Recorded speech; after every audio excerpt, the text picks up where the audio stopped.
Solo Leveling by Chugong. Chapter 32 The Korea-Japan Alliance. What? Dr. Sunkul Lee, chief physician of Seoul Ilshin Hospital, was stunned by the incredible news. A patient with eternal sleep disease had awoken. Are you sure? Yes, Dr. Lee. I've confirmed it myself. This news would have piqued the doctor's interest even if it had occurred in another hospital. But to think it had happened to a patient in their own hospital. I can't believe my luck. The highly intelligent Dr. Lee started mentally crunching some numbers. This is completely unprecedented, isn't it? That's right. Kyunghai's attending physician nodded. Dr. Lee's smile was so wide, it seemed his face was about to split. Good job, Dr. Choi. I beg your pardon? Dr. Lee, I didn't do any. Oh, come now. Dr. Lee gave Dr. Choi a knowing look.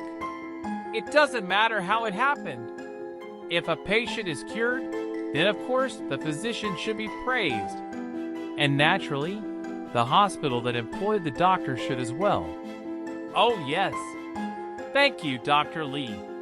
The attending physician reluctantly bowed, but the lukewarm reaction did nothing to quell Dr. Lee's huge grin from this unanticipated but excellent news. If I play my cards right, I can have the eyes of the whole world on Ilshin Hospital. If he got some buzz going and people started talking, it would be free publicity. The hospital would have nothing to lose and everything to gain. Once word got out, the hospital would be crawling with reporters from around the world looking for a scoop.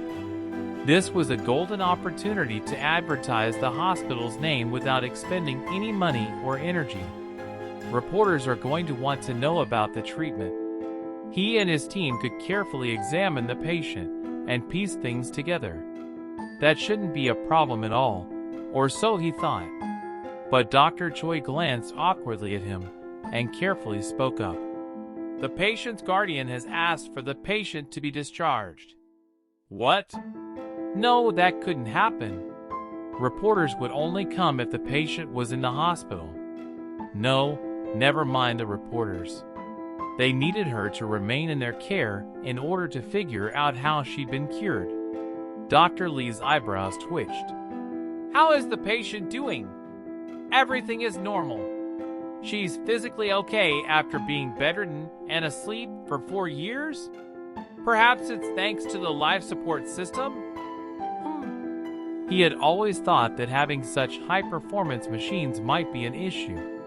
Postpone her release for as long as possible.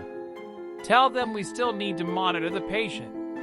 We can't exactly force her to stay without a reason if she wants to leave. They were left with one move. Announce the news before the patient was discharged. Let's send out a press release while she's still here. Dr. Choi shook his head. That would be difficult, Dr. Lee. Why? We're not at liberty to disclose the patient's identity. If we mishandle this situation, we could be in big trouble. The chief physician was taken aback by the unexpected words from his colleague. But something in Dr. Choi's eyes told Dr. Lee it wasn't an empty warning. Dr. Lee discreetly asked, Is the patient some kind of VIP? It's not the patient, but her guardian. He was also the one who asked us to keep her identity under wraps. Dr. Lee picked up on how respectful Dr. Choi was being while talking about this guardian. Just who is this person anyway? How incredible was he for his family to have their identities protected, and for Dr. Choi to be so mindful of how he spoke about him. Do you know of Mr. Jin Woo-sung? Jin Woo-sung? Was he a powerful politician or the CEO of some big company? The name sounded familiar, but Dr. Lee couldn't quite place it. He shook his head, and Dr. Choi promptly explained. He's the hunter who was recently evaluated as an S rank. An S rank. So this was why Dr. Choi was being so wary. To think the guardian would be an S rank hunter of all things. If I made any hasty decisions and something went wrong, I'd be toast. Not only did S-rank hunters have a tremendous influence on society if someone incurred their wrath, Dr. Lee's mouth went dry from this bolt out of the blue. That was close. He thawed his stunned expression and adopted a light smile. Discharge the patient immediately. You agree with that then? Yes, of course. Dr. Lee chuckled, maintaining a pleasant grin. Of course, they needed to discharge her. What would they get out of irritating an S-rank hunter? He said so in not so many words. We can't force a healthy patient to stay now, can we?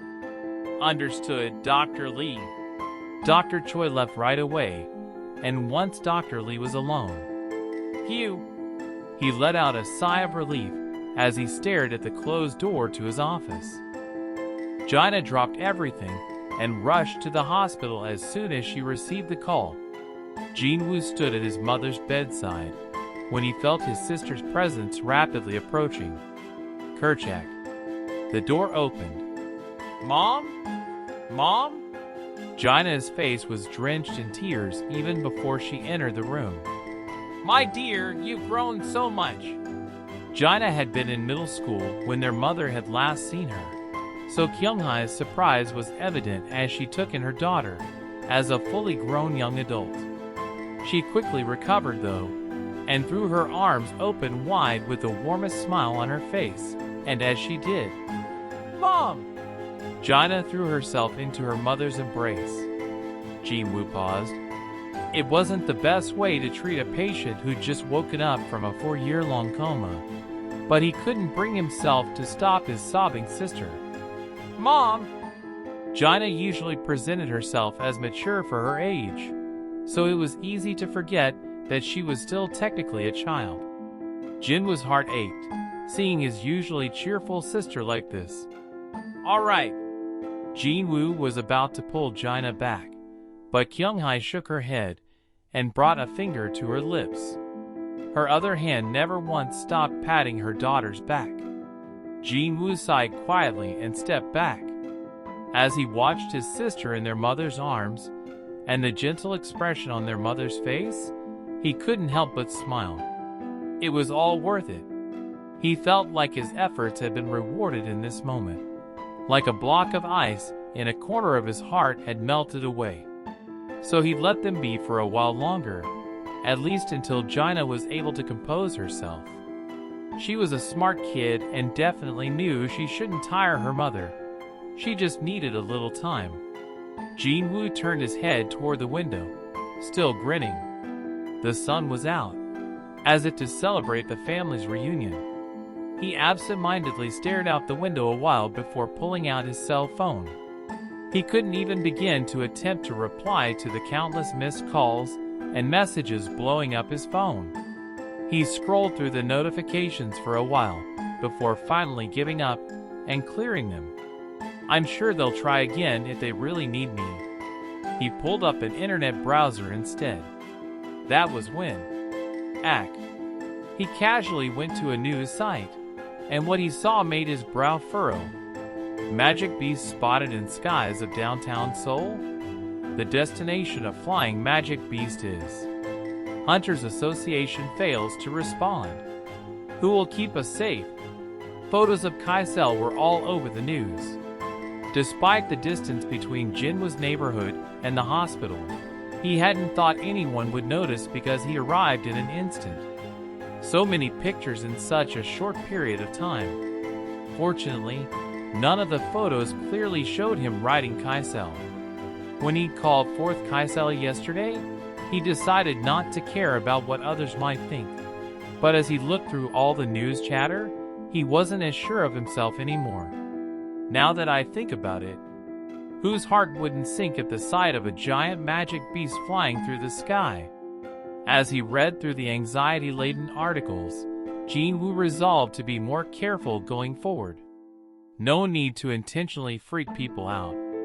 Thinking back, he hadn't initially wanted the job of necromancer precisely because he didn't think he could handle the way others would look at him.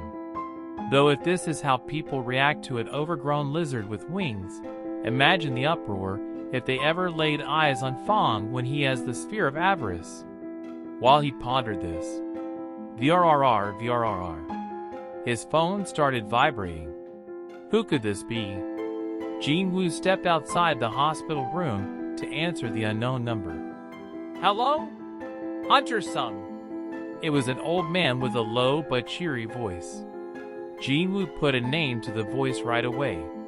President Go? Yes, it's Gunny Go of the Hunters Association. A call from the association president. Why would the esteemed president Go of the Hunters Association be calling Jin-Woo?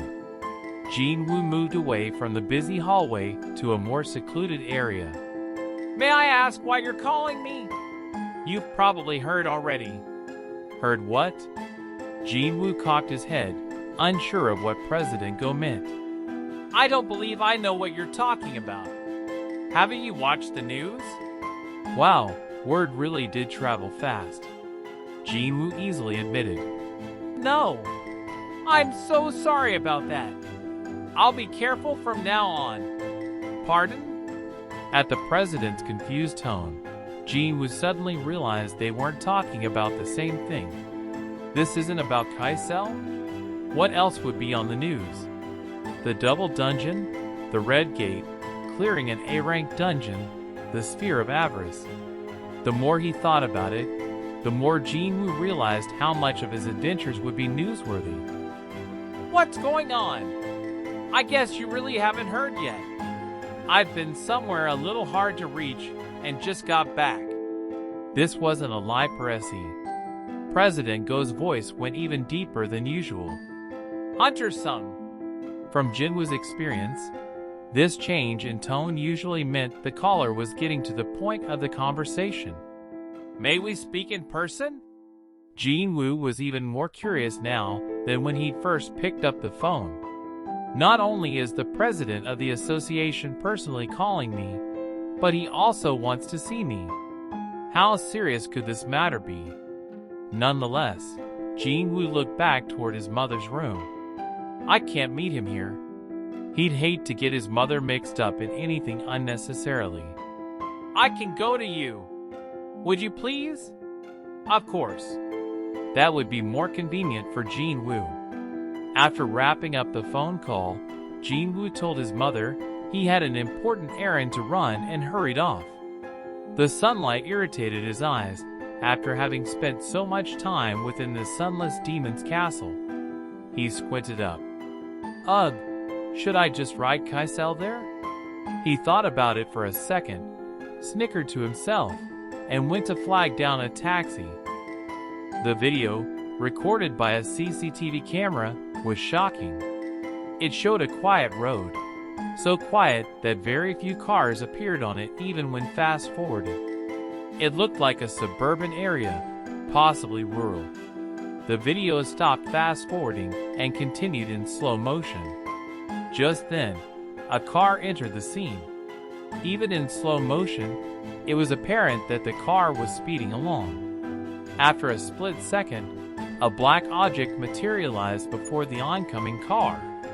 It was a living creature that stood on 2 feet like a human. The car didn't have time to decelerate or brake at the speed it was traveling, yet there was no collision. Right before the point of impact, the car was lifted into the air.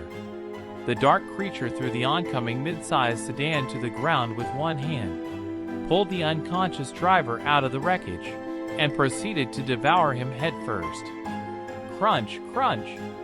Had the CCTV also been capable of recording audio, that would have been the sound coming through the speakers. The video ended there. Jin-Woo turned away from the huge monitor that took up an entire wall of the president's office and looked at President Go, who was seated across from him. President Go quietly placed the remote control down on the table. 300. Unlike others, he didn't speak glibly about another country's tragedies. That's the number of people killed by that single ant. Were the Japanese hunters late to respond? No, not at all. President Go shook his head. I was told it took less than 30 minutes for hunters to arrive on the scene. In that short period of time, a whole village was razed to the ground. Japan had one of the best networks of hunters in all of Asia, so if a country like that could suffer such losses, what would happen if one of those ants flew into mainland Korea? President Go had watched the videos several times, but still got chills with every viewing. We absolutely need to exterminate them before it's too late. The operation would be underway in 4 days. Japan had been demanding all week to see a list of the participating Korean hunters. As the representative of the Korean side, President Go had been putting off giving them that list. There was only one reason why. He hadn't been able to contact Jinwoo until now. The moment he could finalize the list had arrived at long last. President Go's heart started racing as he addressed Jinwoo. "We are going to Jeju Island to get rid of the ants once and for all." His desperation shone in his eyes. "But in order to do that, we need your help, Hunter Sung." President Go tensed. If Jinwoo turned him down, there was nothing he could do.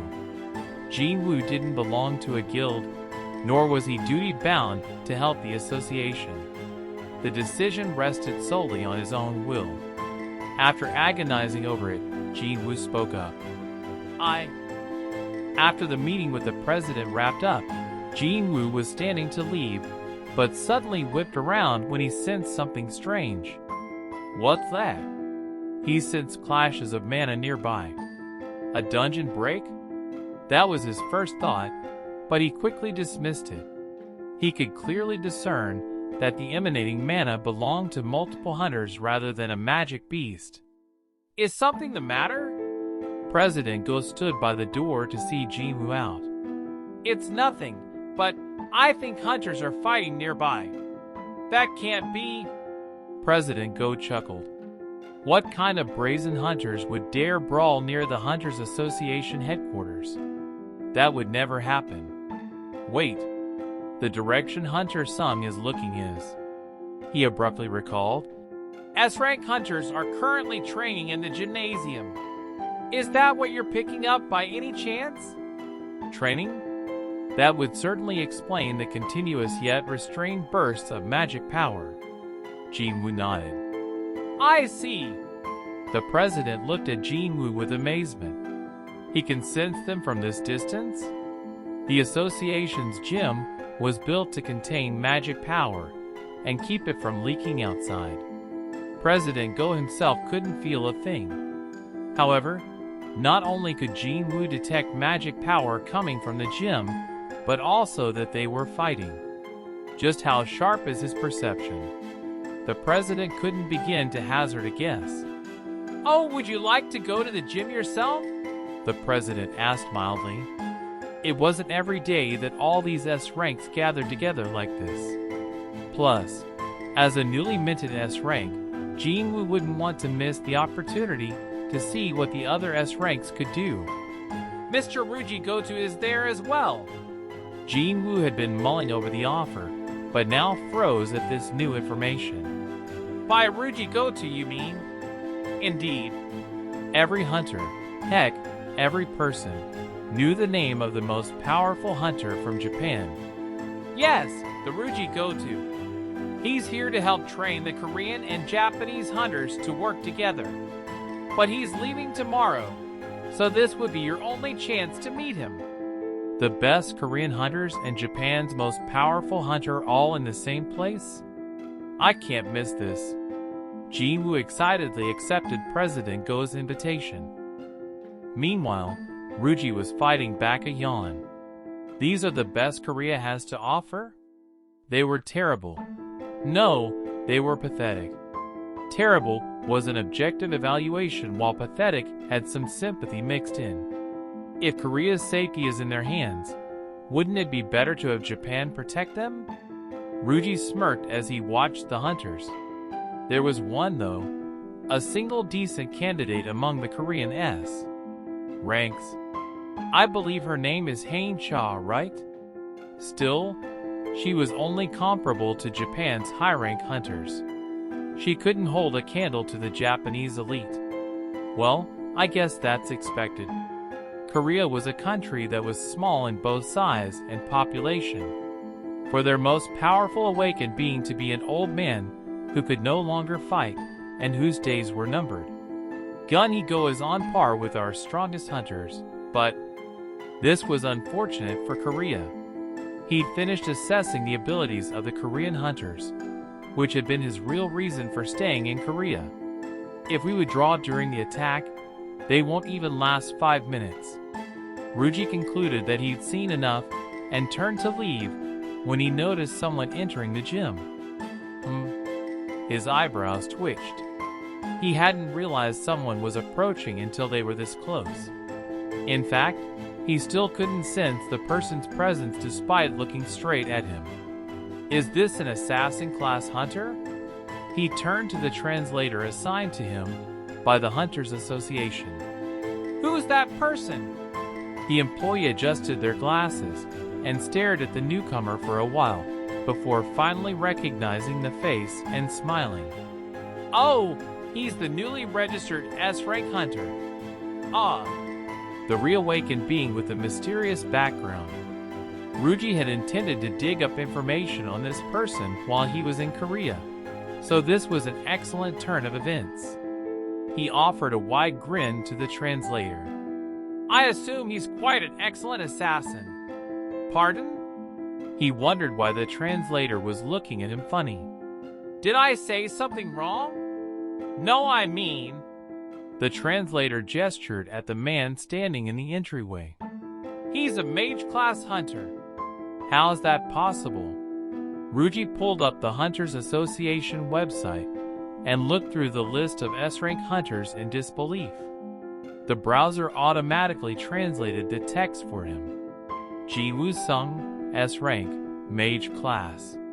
It was true. The picture on the profile matched the man's face. He's really a mage? Shocked, Ruji looked up from the screen. The hunter had approached the group. That's Ruji Goto? Ji Woo recognized the strongest hunter from Japan at once. He was tall and smartly dressed, with a neatly trimmed mustache. At a glance, he could be mistaken for an actor. But why is he staring at me? Just as Jin Woo began to feel uncomfortable from the piercing gaze, Ruji nodded at Jin Woo. Perhaps it was because they'd never met before. Ji Woo returned the nod, then looked around the gym.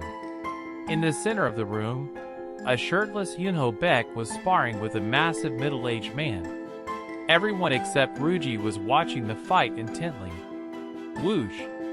Yunho batted away the other's hand, twisted his lower body, and delivered a powerful low kick. Whack! And yet, it was Yunho who grimaced. Oh, Jin Woo could tell why. The larger man had instantly protected his leg using a reinforcement skill. Based on his body type and abilities, the man appeared to be a tank, but his agility stat was way above average, as expected of an S rank. The man snorted, Come, Master Beck! How come a young man such as yourself is so weak? I'm not a master, Master Ma. The larger man, Master Ma, guffawed and tightened his uniform belt. The sight of someone with the body of a sumo wrestler wearing a judo uniform looked quite strange. In that case, after fixing his uniform, he quickly lunged at Yunho, who in turn unleashed his magic power to counter him. The two men appeared to be having fun. Both Master Ma on the offensive and Yunho on the defensive seemed to be enjoying themselves. They were relishing the rare opportunity to cut loose and spar with a fellow S-rank. If Yunho unleashed his full power, Master Ma wouldn't stand a chance. Zhang approached Jin Woo and struck up a conversation. The two exchanged nods in greeting, and Zhang continued. The man in the judogi is Dongwook Ma from the famed guild. Jin Woo thought he'd heard the name before, and sure enough, the man was a guild master of one of the top guilds. Curious, Jin Woo asked. It's not like he has to go easy on him. So why is President Beck holding back? He doesn't like using his full power with so many people watching. He transforms into a real monster when he goes all out. Back at the Red Gate, Jin Woo had seen Yunho's beast-like eyes. I guess it's not just his eyes that transform. Some of the highest-ranked hunters had unique abilities, similar to Beck's transformation ability. In other words, monstrous abilities. Jinwoo's would probably be described in the same terms. What's the difference between a person who transforms into a monster and a person who summons monsters? Jinwoo laughed in spite of himself, thinking how other people would find him fascinating the same way he considered President Beck. But that's all he thought of President Beck's power. Fascinating. There wasn't much else to see during the battle between President Beck and Master Ma. They're slow. Jin Woo was able to track their blows without even trying. Right then, Yunho spotted something and came to a halt. At the same time, Master Ma froze. Both their eyes simultaneously fixed on Jin Woo, as if they had choreographed it. Was it that obvious he was bored? But too many people were looking at him for that to be the case. Jin Woo soon realized why. It's not me. It's something behind me. He turned his head to see Ruji Goto there, staring at him intensely. The translator spoke to Jin Woo in his stead. Sir, Mr. Goto has a request. Jin Woo had known that Ruji was approaching him slowly, but he hadn't expected the man to want to address him directly. He raised an eyebrow. He's been looking at me strangely for a while. Was Jin Woo telegraphing his discomfort? Ruji softly asked. Will you spar with me?